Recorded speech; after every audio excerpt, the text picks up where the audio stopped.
بسم اللہ الرحمن الرحیم۔ السلام علیکم ورحمۃ اللہ وبرکاتہ۔ آج یہ ویڈیو ہم آپ کی خدمت میں لے کر حاضر ہوئے ہیں۔ یہ رمضان المبارک کے مناسبت سے ہے۔ یہ ویڈیو رمضان المبارک کے دوسرے عشرے اور 13ویں روزے کی دعا ہے۔ یہ وہ دعا ہے جس کو کرنے کے بے شمار فوائد ہیں۔ قرآن پاک میں رمضان المبارک کے بے شمار فوائد اور برکت موجود ہیں۔ کچھ فوائد کا ذکر آپ صلی اللہ علیہ وآلہ وسلم نے خود بھی کیا ہے۔ اللہ پاک ہم سب مسلمانوں کو رمضان المبارک کے نیک مہینے کے روزے رکھنے کی توفیق عطا فرمائے، آمین۔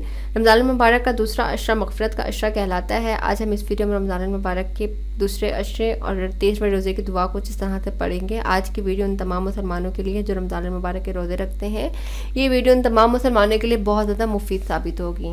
یہ وہ اعمال ہیں جن کو کرنے والا دونوں جہانوں کی بھلائیاں اور خیر جمع کر لیتا ہے۔ رمضان المبارک کے دوسرے عشرے اور 13ویں روزے کی دعا کچھ آپ نے اس طرح سے کرنی ہے۔ بعد نماز فجر 3 مرتبہ آپ نے آیت الکرسی پڑھنی ہے۔ اس کے بعد جب آپ ظہر کی نماز کو پہنچے تو 11 مرتبہ آپ نے آمنت باللہ ورسولہ کا آپ نے عمل کرنا ہے۔ اس کے بعد جب آپ خیر سے عصر کی نماز پہ پہنچ جائیں تو عصر کی نماز کے بعد آپ نے 3 مرتبہ یا غفور یا رحیم کا ورد کرنا ہے۔ اس کے بعد جب آپ خیر سے 3 نمازیں ادا کر لیں تو چوتھی نماز جب آپ ادا کریں گے مغرب کی نماز کے بعد آپ نے 7 مرتبہ اللہم اکفناہ بما شئت۔ اس کے بعد جب آپ خیر سے یہ عمل بھی کر لیں تو بعد نماز تراویح 3 مرتبہ آپ نے اللہم انی اعوذ بک من عمل الشیطان وسیئات الاحلام فإنها لا تکون شیئا۔